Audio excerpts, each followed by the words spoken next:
Welcome to Cryptic Accounts, a podcast by paranoid people for paranoid people. And this week on the show, we have Esoteric Hitlerism, Nazi UFOs, and Antarctic bases. I'm Patrick Ryan, joined by Dennis Cheney. Happy holidays, Dennis. Happy holiday. I'm so pumped for this episode. I said I was going to go away from UFO stuff, and this week's episode actually got suggested to us by one of our listeners, Soul OG. I want to give him a shout out for pointing me in this direction. He's going to get a special view into how we start researching one thing and it turns into something completely different, partially through it. Yeah, see, we listen, but we listen to you. And there's been a couple others I meant to take notes. There's a couple others that have left some really good comments on stuff we need to look into, and I'm going to get to that. But this one really caught my eye, so I decided to spin off in this direction. I thought I was going to do like a government conspiracy with Nazis and stuff, and then UFOs showed up. So that's what we're gonna do. They just keep showing up, man. As a '90s History Channel kid, I can't get enough Nazis. I mean, there was a lot of it when we were growing up. Definitely, that was a big chunk of watching time for sure. Is Nazi stuff. Oh yeah, but yeah, I'm stoked. It's Two gonna of be my fun. favorite things: UFOs and Nazis. Well, it's mainly just a Merry Christmas for you, I think, with this one. Well, thank you. But thank you everybody for listening. We appreciate it. Hit the subscribe button, like, share, tell a friend. We appreciate it. Pick one of your favorite episodes and send it to somebody. But yeah, we appreciate it. We see all that. It helps us out. So keep on doing that. And with that, let's get into some weird stuff, Dennis. So South Asian religious traditions have long attracted admirers from the West. And I will say before we get into this, Dennis, that there are probably some words that I forgot to look up in here that I meant to. And I'm realizing now that we're starting, I did not look up those words. So this may be an extra butchery episode. It wouldn't be Cryptic Accounts without also we started at wow, we're already at Southeastern religions. Yeah, that was a complete 90-degree turn there. Oh yeah, no, it's gonna make sense here in just a second. I promise it's gonna make sense. So like I said, South Asian religions and traditions have long attracted admirers from the rest of the world, from the West. None, though, I think have been as flamboyant or as dangerous as Maximiani Portez was. She lived from 1905 up until 1982. Now, this French convert to Hinduism believed that Hitler had been an avatar of Vishnu sent to prepare for the end of the Kali Yuga. Or yoga. Is Yuga? I think it's Yuga. Kali Yuga. Which is the last of the 4 stages of the world that the world goes through according to Hindu scriptures. Her ideas, known as Esoteric Hitlerism, are now starting to make a surprising comeback on the internet, which is part of what led me to kind of get into this as well once I started looking into it. So before becoming a far-right mystic, Portez was on track for a brilliant academic career. She earned a master's degree in chemistry and a doctorate in philosophy of mathematics. But she underwent a spiritual crisis at the end of her studies. She abandoned academic life, renounced her French citizenship, and became fascinated by the rising Nazi party in Germany. The Nazis held that the Aryan race was the basis of all civilization. So Portez went to India in 1932 to discover the supposed Aryan homeland for herself. She fell in love with India, changing her name to Savitri Devi. She converted to Hinduism, married the nationalist activist Asit Krishna Mukherjee. That was one of the ones. And dedicated herself to freeing the subcontinent from both British imperialism and Christianity, which she condemned as an anti-Aryan faith. I didn't realize the Aryans supposedly came from India. Yeah, that's kind of what like Hitler and a lot of the Nazis started thinking. It started happening before this time, and I didn't really get into too far as to why they think that, but that's where they think like the homeland is for like where everything started and the original Aryans would have been. Interesting. I've heard some theories that Abraham came from India.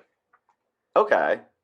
See, That would be the opposite side of the Nazi spectrum. well, yeah, I mean, definitely. Well, I mean, that whole area just, I mean, and the Middle East, there's a lot of history there. Just the world goes back to that part of the world. Like, right.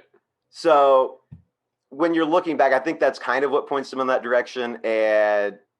But again, they think like Aryans, they think they were like tall, blonde, blue-eyed white people that were in India. Right. And that's how it all started. And I touch on it a little bit. Basically, they think those people moved.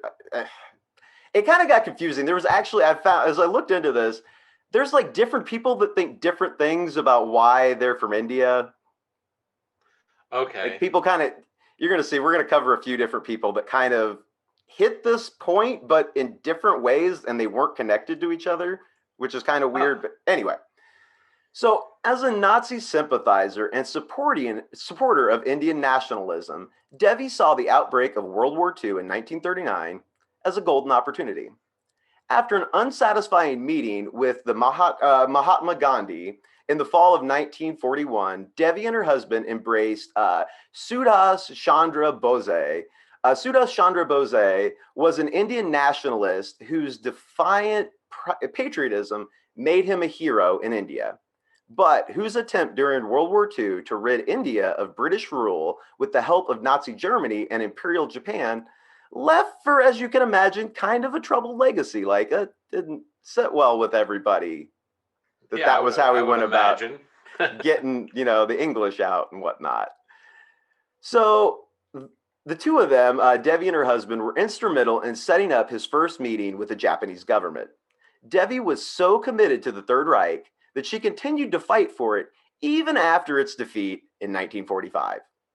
She returned to Europe, distributed pro-Nazi propaganda in the ruins of German cities. She was arrested, and after a few years in prison, passed the rest of her life between France and India. That's dedication, man. You got to have a hobby. Well, she takes it, and we're going to get into it, she takes it so much further, and this whole esoteric Hitlerism is much more than a political thing. Like, it's a whole, there's like a religious, occult side to it, essentially. Interesting. So, as she reflected on the war during her imprisonment, Devi decided that the Nazis had been fighting not for mere political power, but for a spiritual ideal that few understood. Combining Nazi ideology with elements of Hindu theology, she began publishing numerous books that claimed to reveal the hidden message of the Nazi cause. Hitler, she claimed, was no mere mortal. He was an avatar of Vishnu, sent to clear the way for the Kalki, Vishnu's final avatar who will end the Kali Yuga and renew the cosmic cycle. Hitler's apparent defeat in the political realm, then, had been, in fact, a spiritual victory hastening the salvation of the universe. He's like Jesus. Basically, he's a very racist Jesus. That's basically what they made. She's like, yeah, he came to save the world, but also not the Jews. Let's be clear about that. Not the Jews. Wow. So, toward the end of her life, Devi became interested in the United States, seeing it as a fertile ground for her doctrine. She is even buried in Virginia, next to the grave of prominent American neo-Nazi George Lincoln Rockwell. And just as she predicted, America has kind of begun to welcome a lot of her teachings.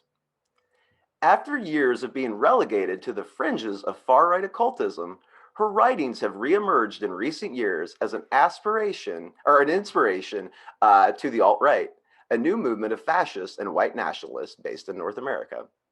Now, Esoteric Hitlerism, a parody religion based on Devi's work, centered on semi-ironic memes of Hitler and Vishnu.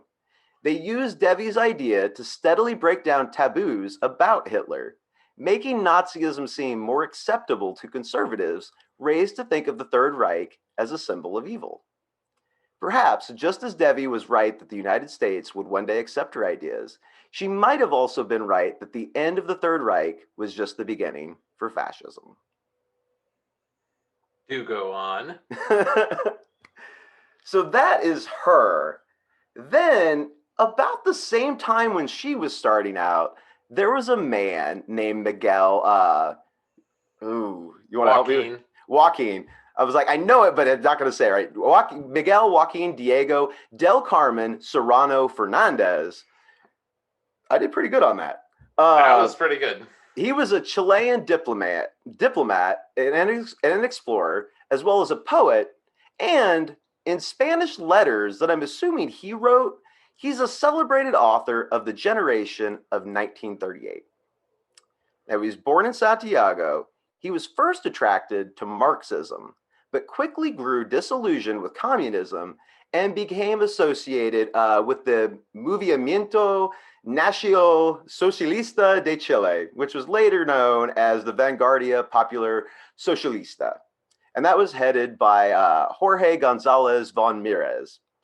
Now, the esoteric synthesis of Serrano and Savitri Devi were developed independently of one another. It is said any parallels we encounter in our esoteric plane of existence are due to common sources of inspiration. The two writers corresponded briefly when they encountered each other's work in the late 1970s. But by then, however, their respective worldviews were already well formed. They'd already done kind of their own things. Like they were really setting all this up in the 30s and 40s, independent of each other, which is crazy. I mean, different parts of the world. He's in South America, she's in Europe, but still coming up with the same ideas that are that spread over those 30 years or so. So in 1941, the year he discovered the protocols of the Elders of Zion, he was introduced to an occult order by FK, which I don't know who that was. I tried to look around a little bit. I'm not sure who FK was, but he was all I could find out, he was a German immigrant to Chile, and the order to which he was initiated in 1942 claimed allegiance of a Brahmin elite based on the Himalayas and blended Kundalini, which is in Hinduism, Kundalini is a form of divine feminine energy believed to be located at the base of the spine in the Muladhara. It's an important concept in Shaiva Tantra, I think I said that wrong, where it is believed to be a force of power associated with the divine feminine or the formless aspect of the goddess. So that, along with tantric yoga, and Nietzschean's will to power, emphasizing the subtle or astral body and regarding Adolf Hitler as an initiate and the savior of the Aryan race, who had incarnated in the Kali Yuga. Wow, so they really did have the same idea. Basically, yeah. I mean, he's doing a little bit different stuff, like with the yoga, but they're both going to the east with everything and blending that into Nazism, basically. So back to the order that he's in. So this is in the 40s. The order's master claimed to maintain astral contact with Hitler during and then after the war. He also claimed the Fuhrer was alive and had survived the Berlin bunker. Ooh, okay. Like in spirit or like totally alive? No, like survived. Like okay. He's alive. And they're communicating psychically. Yes, and he's in the 40s. He's after the war. He's still communicating with Hitler telepathically or whatever. Wouldn't that get annoying to have Hitler in your head half the time? I mean, you gotta think he's got a kind of a one-track mind. It's going to be a lot of Jew talk for sure. Yeah, it's going to be a lot of down with the Hebrews. A lot of judgment. A lot of judgment, I feel like. A lot of talk about inferior people. Like, I just feel like it's going to get old. Even for a hateful guy like Serrano, I feel like it's going to get old after a little while. You're like, Hitler, leave me alone for 30 seconds. Or it's not Serrano, it's the order that he's in, the master of that's communicating with the Fuhrer. So after all this, the war and everything, Serrano's kind of gotten indoctrinated with all this stuff in this order he's in, and, full-on Nazi at this point, pretty much. Serrano subsequently goes ahead and travels to Europe, where he made friends with Hermann Hesse and Carl Gustav Jung, about whom he eventually wrote C.J. Jung and Hermann Hesse, A Record of Two Friendships. And I'm not going to get too far into them. These guys could actually kind of be their own little thing on just, they're also weird, kind of communist. I don't know. Anyway, Jung's pre-war characterization of Hitler as a semi-divine embodiment of the collective consciousness of the race also made a lasting impression. So this guy's saying the same thing. So all these really kind of looking for spiritual connection people are all essentially turning Hitler into some sort of messiah. So from 1953 to 1970, Serrano held a series of ambassadorial posts, heading the Chilean diplomatic missions in India, Yugoslavia, Romania, Bulgaria, and Austria. Just the guy you want for foreign relations, right? Like, let him go talk to the rest of the world. Let him spread his thoughts. He was dismissed from his post in 1970 by the Allende government. Serrano established himself then in Switzerland, where he cultivated friendships with National Socialists. He later returned to Chile, and from 1978 onward, wrote a ton of books that were pretty occult and white nationalist themed, basically. Like, it's kind of witchy. It's also very Hitlery. I knew there was some occult stuff that the Nazis were interested in, but I never thought of there being like a religion around the Nazis. Well, anybody who was like high ranking within the Nazi party, like Hitler and those around him, they all had like this occult thing going on. Like they were into some weird stuff. Like the lower ranks, I don't think were really involved. But like if you were upper ranking, like there was some weird occult stuff going on for sure. Yeah, I just never thought of like, I never imagined there'd be this weird Eastern religion built around Hitler. I know, right? It doesn't make sense based on what you know about like Nazis and how they feel about most of the rest of the world, really. I guess, I don't know. But like, it seems, and we kind of, I get into it as we go a little bit further on, but it kind of seems like Nazis hate everybody, but unless you're useful to them in some way, and then they'll find a way around that to justify associating with you or doing whatever they're doing with you. But it all seems to be very like self-centered, and it's got some benefit to them or makes them feel better about themselves and this weird warped view that they have. Right. So, okay, so he returns to Chile, starts writing in the late 70s. One of his more famous ones is El Cordon Dorado, which is a singularly dense and arcane work that will challenge all but the most like advanced scholars. To appreciate it fully, you kind of have to you got to be like well versed in like ancient and medieval history, Western and Eastern mythologies, Ariosophy, Jewish conspiratoriology, which I didn't even know that was a thing, Jungian archetypes, and Nietzschean philosophy, as well as National Socialism, including its existence after the war. So you kind of got to know a lot of stuff to even have this guy make sense. Like, and I kind of looked at it a little bit. He's all over the place. Like it's out there. Yeah. So like the book's only 227 pages long. It's divided into 5 theme parts that are broken into short chapters. So 227 pages. There's 143 chapters. Each chapter contains a relatively desultory discussion, weaving many disparate strands, comprised of numerous like obscure facts, incidents, anecdotes, speculations, myth, and occult insights, and taking the narrative through torturous labyrinths that seldom end at the destination suggested by the chapter's headings.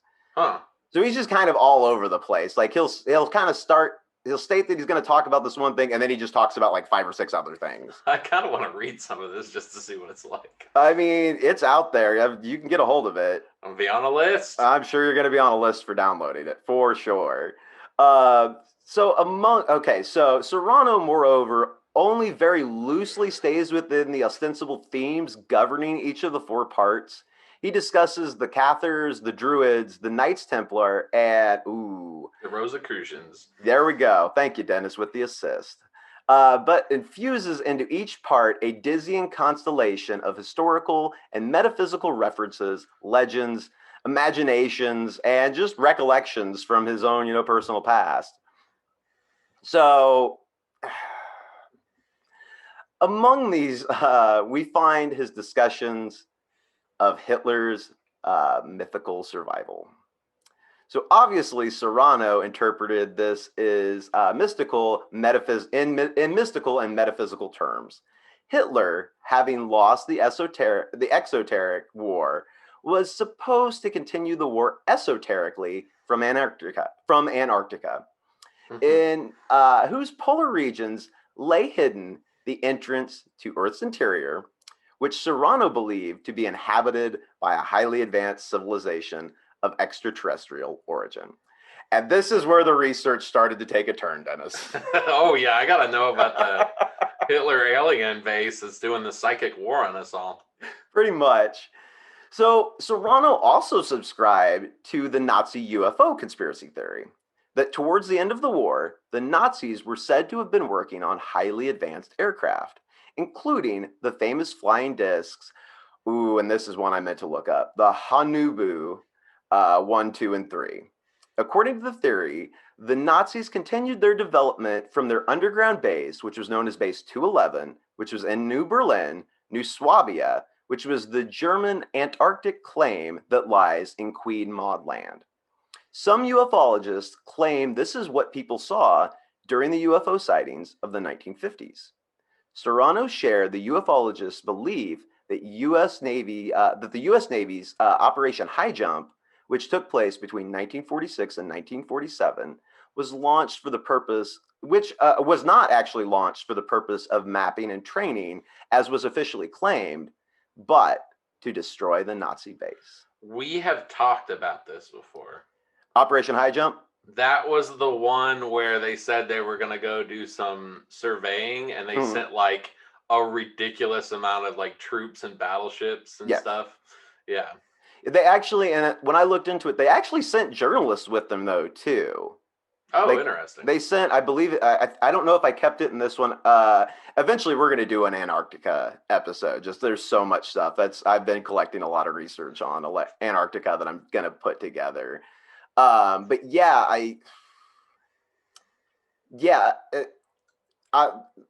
they took I think it was 11 journalists with them. And I guess with 11 journalists, you could shuffle them around in ways where maybe they don't see everything that's happening with that many troops. Or they were loyalists. Yeah, that's possible too. I feel like I do have it in my notes, but the other thing that they said was the reason, and they've disclosed a lot. I do know I get into this, so give me a minute. We'll double back to that. Before I get to all that, though, before we leave Miguel for a little while, I found an interview with him from 1994 that he did with Dr. Kerry Raymond Bolton, which was published by the Flaming Sword, which is, I believe, a newspaper or something out of New Zealand. I'm going to assume it has certain affiliations with a name like the Flaming Sword. Yeah, I didn't get into too much of that. It was a very long interview. He was being interviewed kind of critically, though, so I don't know that it's necessarily what you think it is. Okay.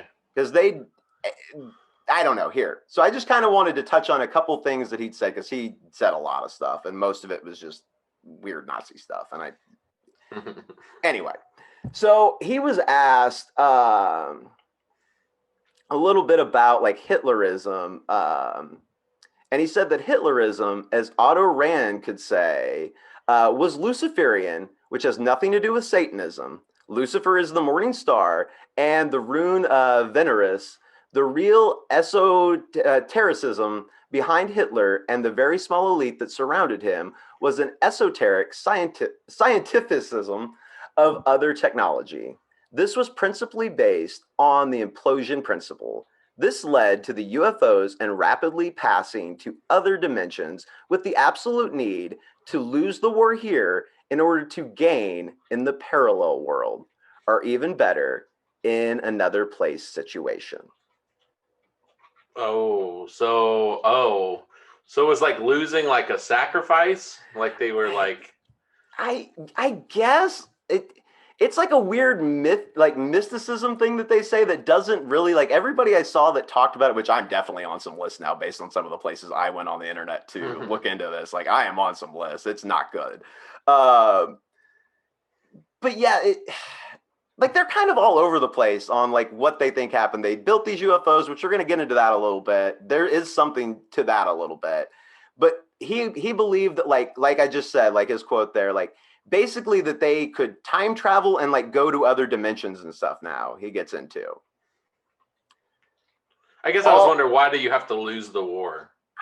I couldn't find a good like cut and dry explanation on why that was the answer. Like, it was basically the best one I think came from Devi, which was basically like he was just here to sow the seed and the ideas, and then he had to disappear to almost make himself a martyr or whatever. Okay, right. To Like it's transcend. essentially they compare it to like to like become a saint or whatever you want to call it in that like. I see. So Hitler Hitler didn't lose. He lost on purpose so he could go in his UFO and transcend. Yeah, but then they talk about him going to Antarctica to a base there, like, and then there's other stuff about them going to the moon or like. I mean, if you got the technology. Well, we're going to get to that here in just a second. So one more thing I wanted to note when he was interviewed, he was asked how he views Lucifer and is there a connection between Luciferianism and esoteric Hitlerism? And he said, yes, I am a Luciferian in the sense that Lucifer is the morning star, the most beautiful light, and the morning star is a god, goddess, Venus. It is more than a planet. It is a comet that stopped where it is now in order to remind the divine men their spiritual origin and to show them the way to recover it. There, in Venus, Adolf Hitler is now all together with the elite who managed to leave the Earth at the end of the war. So they can go into another dimension. They're on Venus. They're in Antarctica. Like, well, I guess if you're in another dimension, you could pop up shop a bunch of different places. You go through that door's Venus, that door's the moon, that door's underneath the Earth. Yeah, that's true. I mean, if that's true, then yeah, all that other stuff would be conceivably probably true too then. So the idea that the Nazis set up a secret base, though, Dennis, in Antarctica, it sounds like a crazy conspiracy theory from the darkest recesses of the internet. But this story has actually been around since shortly after the war. Like, as soon as it was over, people started speculating this. The original theory was proposed in 1947 by Ladislav Szabo, a Hungarian exile in Argentina. He claimed that Hitler survived the war and that U-boats that docked in Argentina after the war had first dropped him off at a secret Nazi base.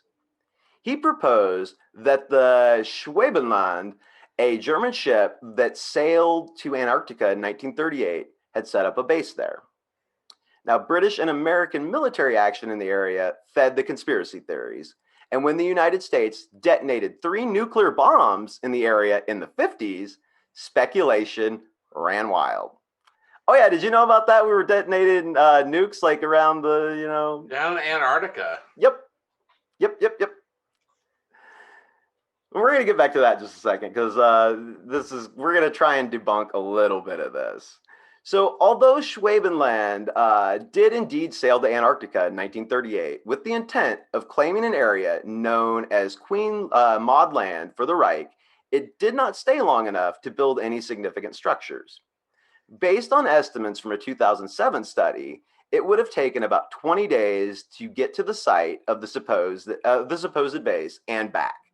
So given that the Schwabenland was only in Antarctica for around 30 days, this would have left only 10 days to build an entire base. Now, this seems pretty unfeasible given the weather and the fact that the base would have taken a significant amount of time to construct. The Schwabenland was in Antarctic waters for very simple reasons, it's believed. German economic and territorial interests. Whaling played a significant role in the German economy in the 1930s, but whales in the northern Atlantic had been overhunted. Therefore, the Germans wanted more information about whale populations in the South Atlantic and figured they'd claim some land while they were at it. So the Schwabenland had 2 seaplanes that it launched several times to survey the area. Although they did land on Antarctica, the Nazis never stayed there for more than a few hours. So they say. Well, again, I'm just going off of what's accounted for, what we know about from the past, and what others have researched up to this point. But you're right, we don't know that. I mean, they're U-boats. They could sneak around, and our radar technology isn't amazing in the 30s. Like, it's feasible that submarines could have been sneaking around that people didn't know about. Well, I don't get the 30-day thing. Why does it matter how long the boat's gone? Because if you drop people off. Well, that's true. That is true. If you were taking a bunch of people and supplies and they just stayed there and built the base, you're right. Yeah. You might have a point there, Dennis. So as for the U-boats that some claimed visited the base before heading to Argentina to surrender, none of them actually had the ability to reach any such base, it's believed. To reach the supposed site, the subs would have had to have stayed under sea ice for around 10 days, which they were unable to do. So theorists make much out of the British Operation Tabarin, which they describe as a group of elite SAS soldiers heading to Antarctica to stave off the Nazi threat.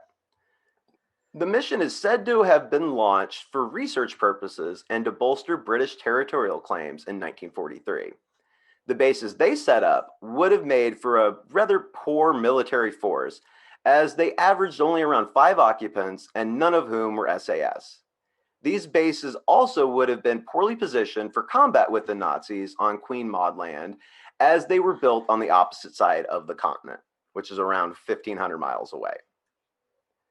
So if those forces were going down there to fight, they didn't set up in a very good spot at all. It seems more like they're just down there claiming their own stuff. And these groups were supposedly like scientists and like meteorologists and stuff like that.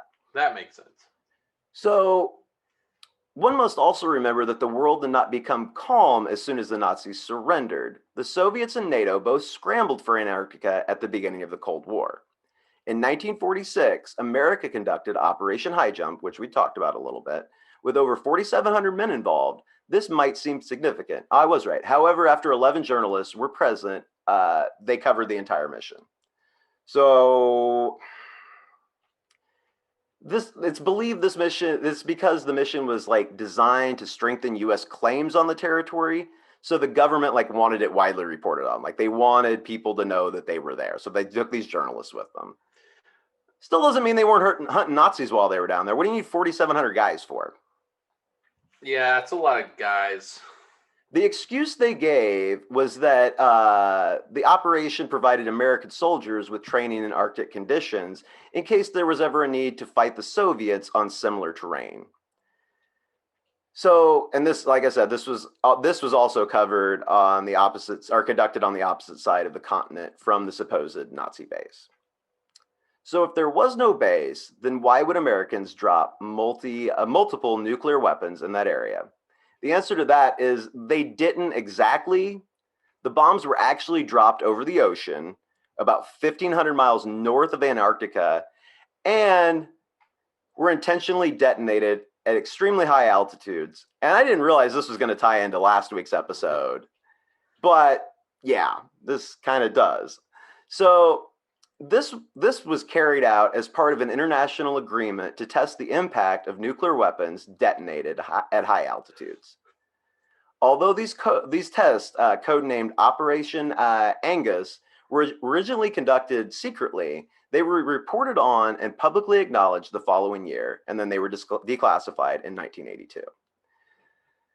So, and I don't think I left it in here. According to these studies and declassified things, that testing at high altitudes, that was to see if radiation and fallout would like come down to the earth. And according to the government, that did not happen. I don't know where it that went material everywhere. went. It just disappeared into the heavens, according to the Army or the Navy or whoever was dropping that. Man, we need to just do a straight up nuclear testing episode.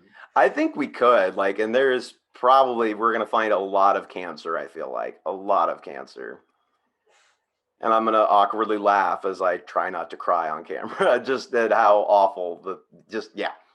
So yeah, we were doing that down there, you know, that would have been around like South America, New Zealand and stuff. So that's probably cool. I'm sure it's fine.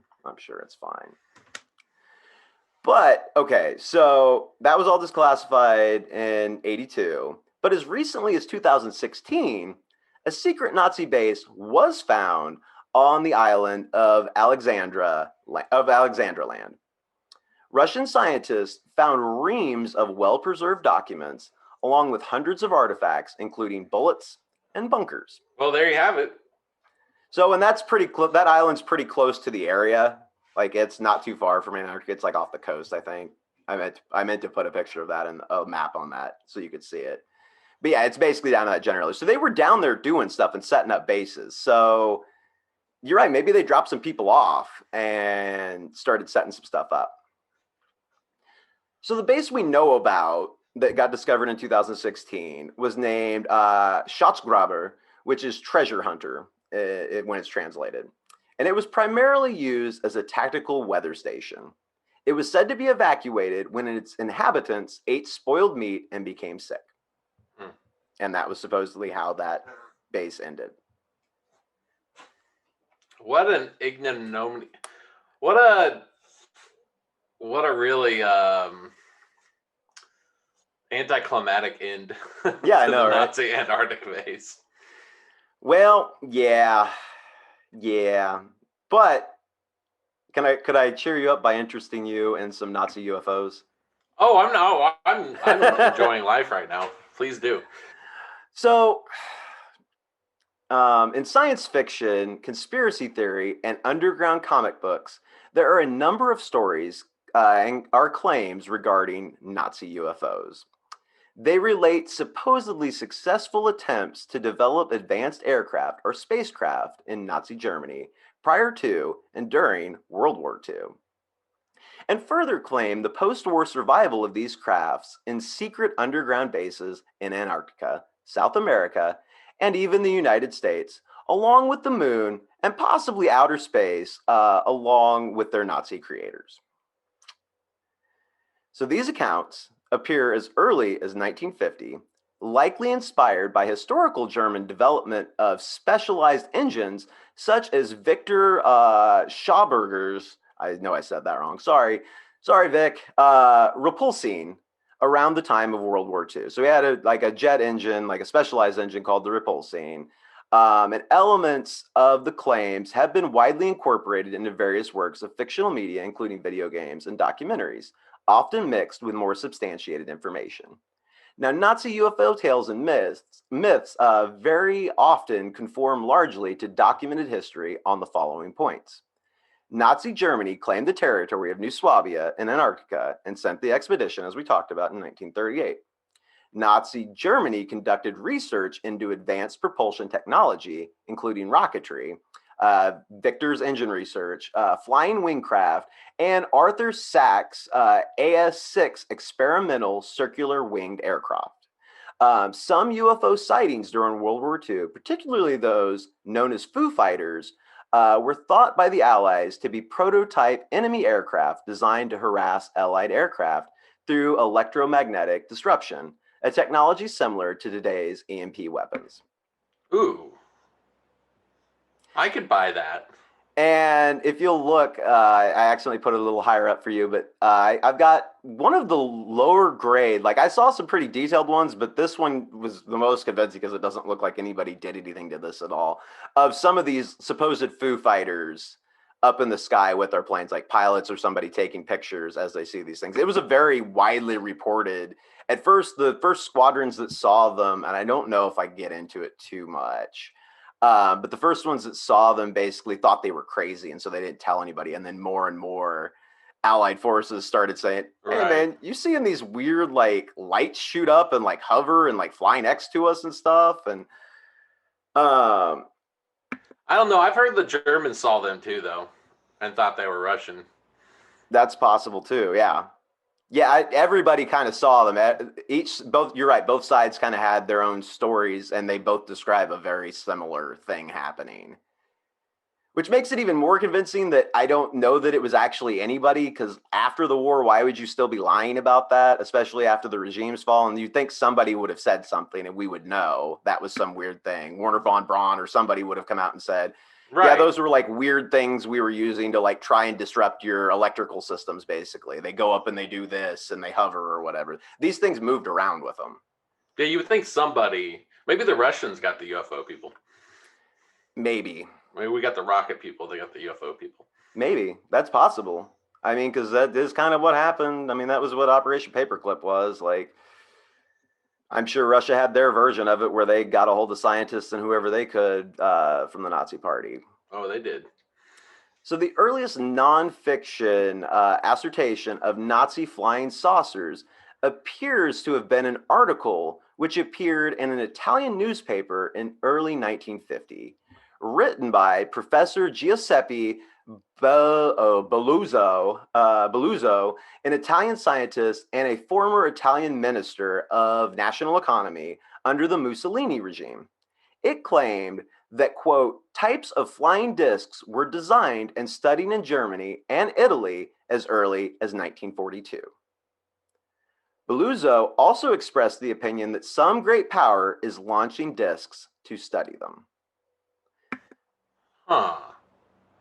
Now, that could be just reminiscent about the good old days, talking yourself up. You're right, that could be. Hold that thought a little bit, though. Hold that thought, because I may be able to produce some more substantial evidence for you. Oh, okay, I'm looking forward to it. So the same month, German engineer Rudolf Schreiber gave an interview to German news magazine Der Spiegel, in which he claimed that he had designed a craft powered by a circular plane of rotating turbine blades that were 49 feet in diameter. He said that the project had been developed by him and his team at BMW's Prague Works until April 1945, when he fled Czechoslovakia. His designs for the discs and a model were stolen from his workshop in Bremerhaven, Lehi, in 1948, and he was convinced that Czech agents had built his craft for a foreign power. In a separate interview with Der Spiegel in October 1952, he said that the plans were stolen from a farm he was hiding in near Regine on May 14, 1945. There are other discrepancies between the two interviews that add to the confusion he created. So he doesn't necessarily remember what happened to his plans, or I don't know. In 1953, though, when Avro Canada announced that it was developing the VZ9AV Avro car, a circular jet aircraft with an estimated speed of 1,500 miles per hour, German engineer George Klein claimed that such designs had been developed during the Third Reich. Klein identified two types of supposed German flying discs. A non-rotating disc developed at Breslau by V-2 rocket engineer Richard Miethe, which was captured by the Soviets, while Miethe fled to the US via France and ended up working at Avro. Also, a disc developed by Rudolf Schreiber and Klaus Habermohl at Prague, which consisted of a ring of moving turbine blades around a fixed cockpit. And Klein claimed that he had witnessed this craft first manned flight, which he says took place February 14th, 1945, Valentine's Day, when it managed to climb to 40,700 feet in 3 minutes and attained a speed of 1,400 miles per hour. That's starting to get to UFO level right there. Yes. So, as I'd mentioned, the Avro Canada VZ9 Avro car, it does exist. You can see a picture of it down below, Dennis. It was a VTOL aircraft developed by Avro Canada as part of a secret U.S. military project carried out in the early years of the Cold War. So this thing's old. The Avro car intended to exploit the Coanda, I think I said that right, effect to provide lift and thrust from a singular turbo rotor blowing exhaust out of the rim of the disc-shaped aircraft. In the air, it would have resembled a flying saucer. So it was originally designed as a fighter-like aircraft capable of very high speeds and altitudes. The projects were repeatedly scaled back over time, and the U.S. Air Force eventually abandoned it. Development was then taken up by the U.S. Army for a tactical combat aircraft requirement, a sort of high-performance helicopter. In flight testing, the Avro car proved to have unresolved thrust and stability problems that limited it to a degraded, low-performance flight envelope. Subsequently, the project was canceled in September 1961. Or was it? Mm. So now we're the Nazis? Now we're the UFOs? I mean, we definitely picked up their free agents, so... Man, I wonder if Roswell was this. It's very possible that a lot of the stuff that gets seen is actually just stuff like this. So through the history of the program, the project was referred to by a number of different names. Avro referred to the effort as Project Y, with the individual vehicle known as Spade and Omega. Project Y2 was later funded by the U.S. Air Force, who referred to it as WS-606A, Project 1794, and Project Silverbug.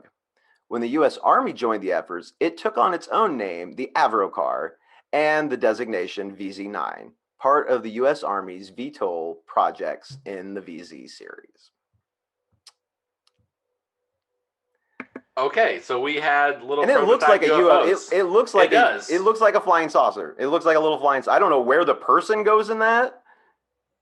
It looks like in that little hole. No, that's like I think that's where it's sucking in air for that turbine. Oh, yeah, and then it's blowing it out the rim. I don't know where the person goes in this. Maybe it's unmanned. I should have looked that up. Well, they definitely don't go in the middle. No, that would definitely be a bad spot to be where all the blades are. And I just pulled one picture because there was I just listed off all the different groups that tried to do this. They did their own version of this thing. That's a UFO, though. Yeah. That's a total. Maybe I don't know. Maybe I kind of feel like when I see stuff like this, I feel like we were trying to copy what we were seeing. Mm-hmm.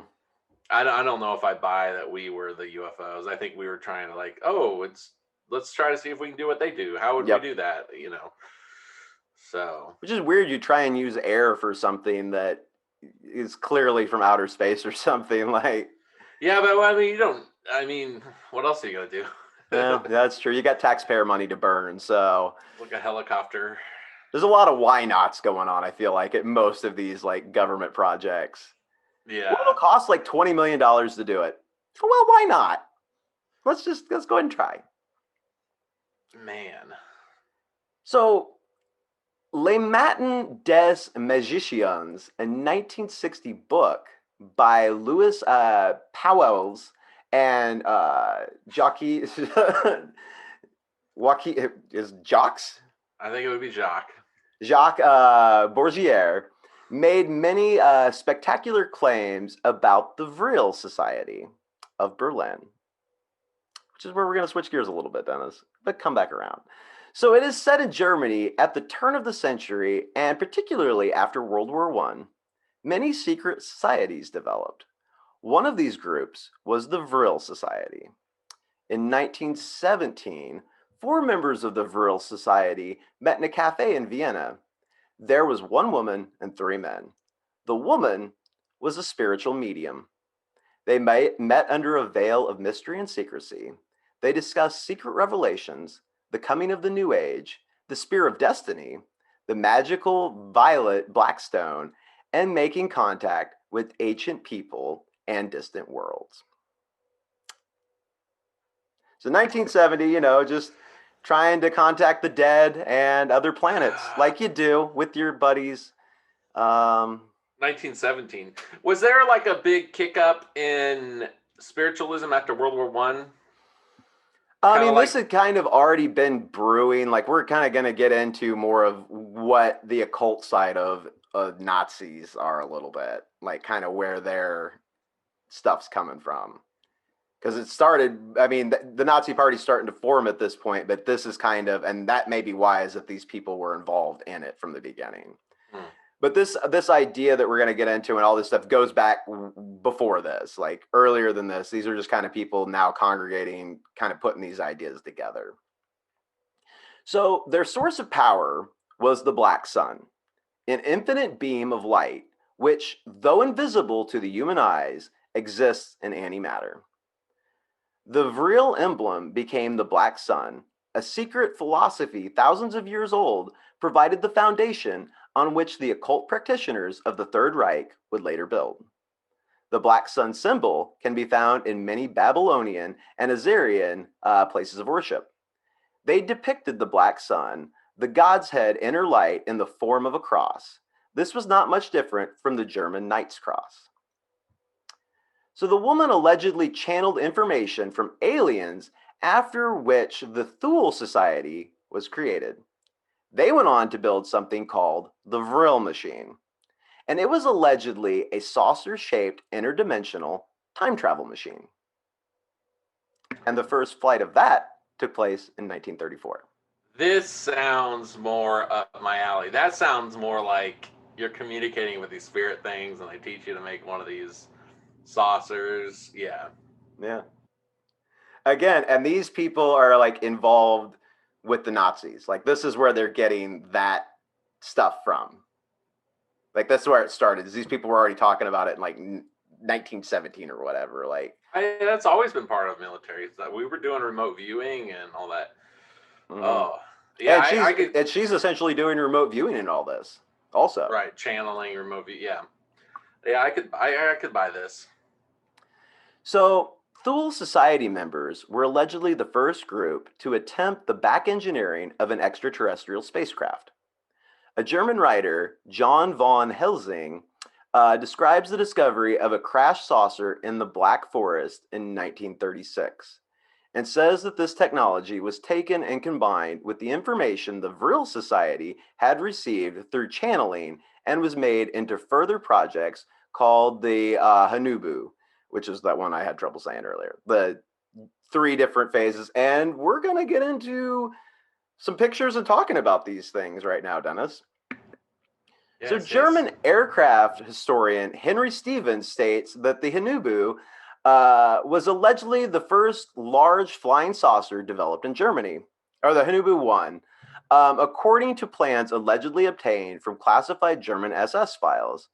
The Hanubu 1 was approximately 75 feet in diameter and probably lifted off for the first time in August 1939, a few weeks before the outbreak of World War II. And you can see it. It looks like they look like UFOs. That's a big boy right there. And they're big. That's actually, yeah, that's, I believe that picture, the first one, I think that's the one. So that was the first one that they did. They did another one past that. Several years later, writers began connecting the Vril Society with UFOs. Among their claims, they implied that the society may have made contact with an alien race and dedicated itself to creating spacecraft to reach the aliens. In partnership with the Thule Society and the Nazi Party, the Vril Society developed a series of flying disc prototypes. With the Nazi defeat, the society allegedly retreated to a base in Antarctica and vanished. So these guys also supposedly went to the Antarctica base with these UFO things that you can see real pictures of, Dennis.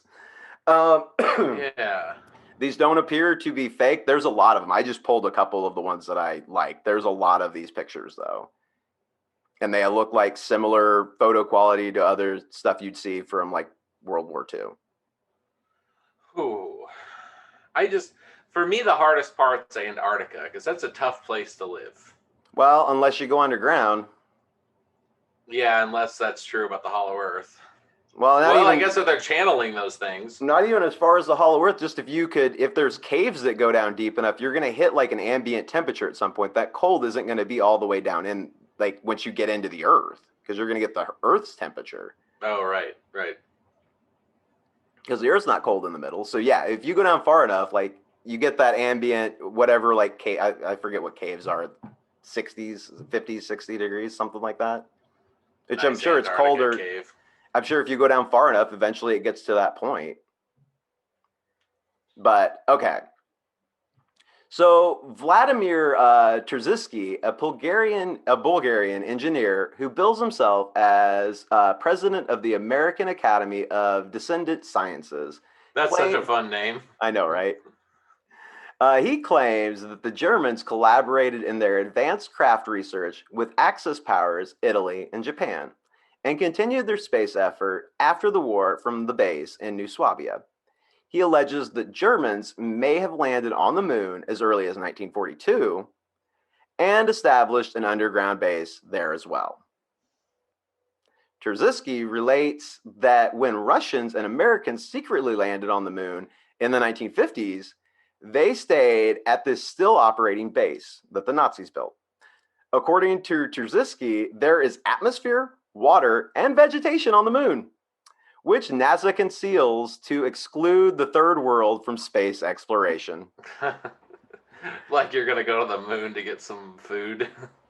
Terziski has been accused of fabricating his videos and photographic evidence. But he was worth noting because he's been very vocal about it. Now, when German Holocaust denier Ernst Zundel started Samizdat Publishers in the 1970s, he initially catered to the ufology community, which was then at its peak, the peak of public acceptance. His books claimed that flying saucers were Nazi secret weapons launched from an underground base in Antarctica, from which the Nazis hoped to conquer the world and possibly the planets. Zundel also sold for $9,999 seats on an exploration team to locate the polar entrance to the Hollow Earth. Some who interviewed Zundel claimed that he privately admitted it was a deliberate hoax to build publicity for Samizdat, although he still defended it as late as 2002. He was just a fun one of note, really. There's just a lot of tricksters in this whole Nazi mystic realm. Yeah, just a lot of racist liars. That's essentially what it is. To bring it full circle, though, back to Miguel Serrano. In 1978, he published a book, The Golden Band, in which he claimed that Adolf Hitler, like I said, was the avatar of Vishnu, and it was at the time communicated with Hyperborean gods in an underground Antarctic base in New Swabia. Serrano predicted that Hitler would lead a fleet of UFOs from the base to establish the Fourth Reich.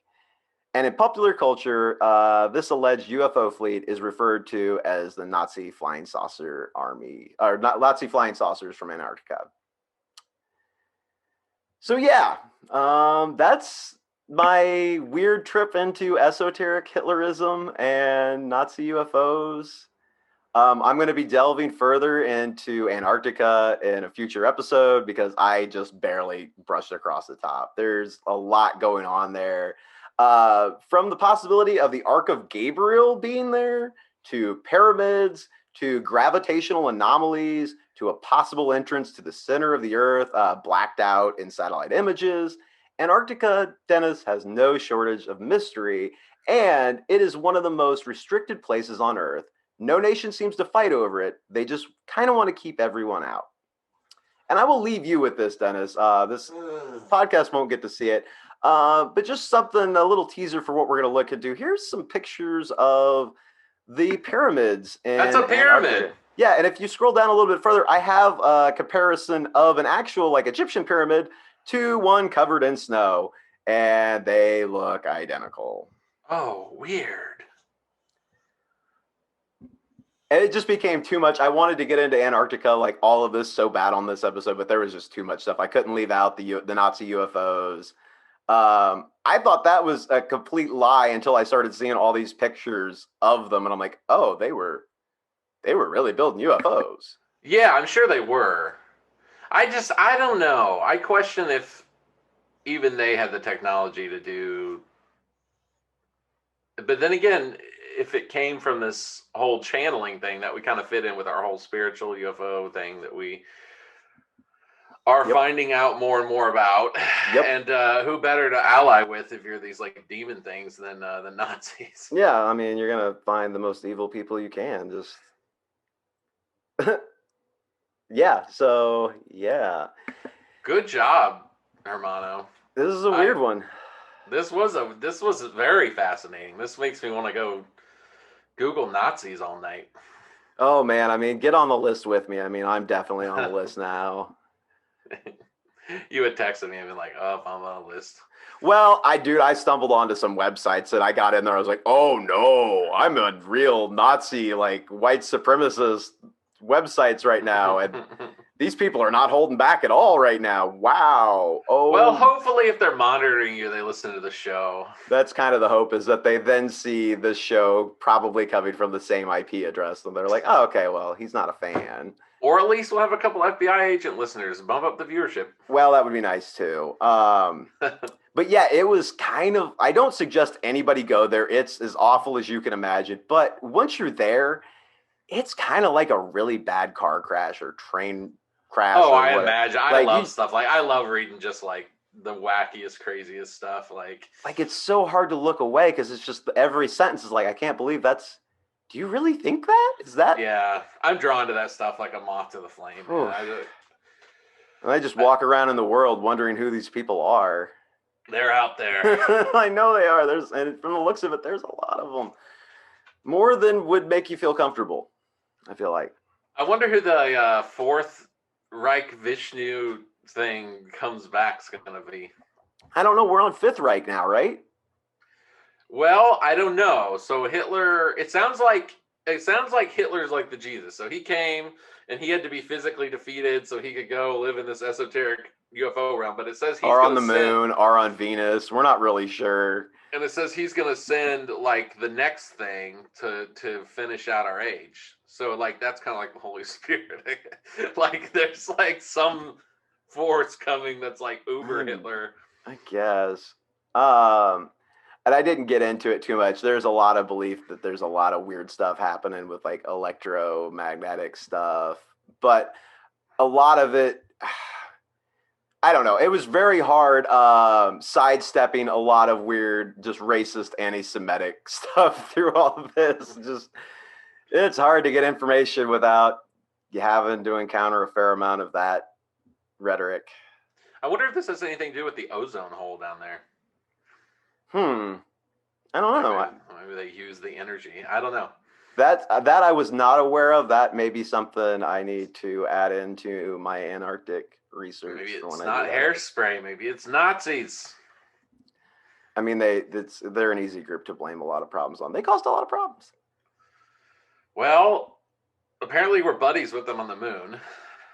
Yeah, that was a little confusing too. Like, so we went and used their base, or it's unclear. Like, I didn't delve into it too far, but like, are they still there? Like, so you're hanging out with Nazis on the moon? You know what's interesting? They're just happy to see anybody at that point. Like, they've been up there for years and years and years.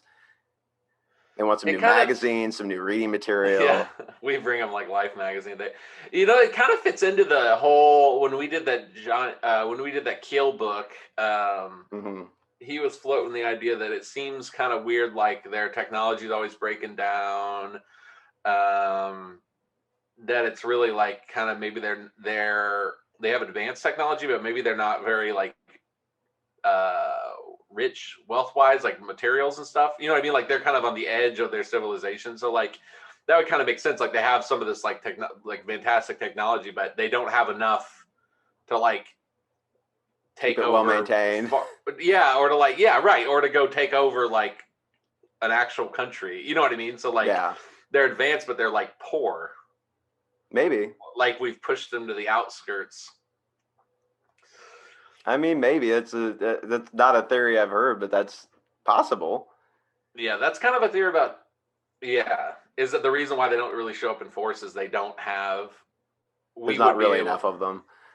There's not really enough of them, and like let's say they have like 10 UFOs, and it's like they're advanced, but like if they couldn't like take over Texas with it, because we have guns, you know. I mean, so it's like they kind of just live in the shadows with their advanced technology. Well, yeah, they can zip around, but eventually they're gonna have to slow down if they want to actually do anything, and that's when we get them. Yeah, right. Yeah, they can't. Yeah, right. They don't have the wealth or the numbers or the force to actually be a power, but they can like trick us. Plus, I mean, let's be honest. We'll go Yosemite Sam and be like popping off nukes into the air, just like detonating them. Like, it's not going to come down on us, so it's fine. Just nuke them midair. Oh, yeah. There'd be a lot of just nukes going off in the lower atmosphere, I'm sure. If we can't have Earth, nobody can. That is definitely, if there's a human attitude summed up in one sentence, that's it. I'd do it. I'd threaten it. I you know, if it well, came yeah, down I mean, to it. obviously you're going to threaten it. This is our planet. If anybody's going to destroy it, it's going to be us. That's right, sir. That's right. Yeah, I don't know, man. Like, I'm thinking more and more as we reach the point when they come. I'm thinking more and more like it's going to be hard to be anti them. Because a lot of people are going to be like on board, man. A lot of, like, I'd say most people are going to be on board. I don't know. Yeah, it depends on how they come and what their plan is. Like, if they come in trying to like usher a new religion, I don't know that gets met happily by a large chunk of the population. I don't know. Atheism's on the rise, and you know, there might be a lot of people who are just kind of hanging on like that, and then the minute they see the anti-cancer ray, like, all right, I believe in that now. You know. Yeah. It's gonna be. It's got. Have you ever seen V? Yeah. It was an '80s show, and then it was a. That's what they do. They come and they offer like free healthcare and free this and free that, and then people are like, "All right, I'm on board." And then like it becomes like incredibly hard to like, even when people start to figure out there's like a lie, there's something going on. It's just like the social pressure. You know, what are you going to do? Like, if the president says we're friends with the aliens, like, what are you going to do? You can't. You're going to assassinate an alien? Or a Nazi? I don't know. Well, maybe a Nazi. Yeah, they won't present as Nazis, I would assume. Well, yeah, probably not. But it is weird. It is weird the different ways that, and I didn't even get into it, the weird ways that, like, American white nationalism's, like, attaches to Nazism. Like, y'all don't believe in the same things really, other than you hate other people. That's really your only bonding theology or ideology, is that you hate other people that don't look like you. I think it's but religiously, like, they believe very different things. Well, Nazism, World War II, it's such a big, like, once in world history thing that it's kind of like different people can look at it from different angles. You know what I mean? Like, yes, some people might see it as just like, oh, it's like white power and that's all they take from it. Other people, it's like a Hindu religion. Other people, you know what I mean? Like, there's just so many different, it's such a colossal mess thing. Right. Yeah. It is. That's my assumption. It is weird the different ways it's kind of been like spun off and interpreted. And it's like, think about like Genghis Khan or like Julius Caesar, or I mean, those things become larger than life. You know what I mean? Like, you have them, they're heroic in some parts of culture, and they're bad guys in other. You know what I mean? Like, I don't know. Well, you get to do New Year's next week, buddy. Please forgive me, Jesus Hitler, if you're up there in Antarctica. Man. If you're up there on the moon. Venus, flying around in your spaceship. You're like over 100 years old now, I think. Yeah, he's got to be like Robot Hitler right now, like Duke Nukem. Well, yeah, obviously it's Robot Hitler. Our future Laboratory is like a head in a fish tank. I like the idea that he like transcended his body and he's like in the Intergalactic Federation. Like, someday we'll meet the aliens and it'll be like a reptilian and like a gray, and then like Hitler will just be there and I'll be like, what are you doing? But he's like Ghost Hitler. He's like Obi-Wan Kenobi from the end of like Return of the Jedi. And he smiles, but then he low-key whispers, I hate all these other races. That would actually probably be a nightmare for Hitler. Not only are they not human, but they're more advanced than you. Like, yeah, but no, I mean, not more advanced than the Führer, man. I mean, he's a spiritual being. What if what if in order to represent humanity, you got to be like the most, you got to be like the most segregationist. You know what I mean? You know what I'm saying? Like, you got to be like the biggest monster of a human. Well, I didn't get into it, but just kind of in looking at what I've looked at with this and just other research we do, I kind of wonder if you go back far enough, and I'm going to go out on a limb. I bet the Aryan race somehow is connected to tall whites. Oh, that's interesting. I didn't even. That's a almost an obvious connection. I didn't even think about Like, that. and I don't know if the Nazis would make that connection, but and I got into it a little. There is some weird stuff that's believed early on with early stuff that something like that may have happened, and then they moved to like cold climates, and that's why they got like blonde hair and blue eyes and fair skin, since they became stronger by adapting to these cold climates.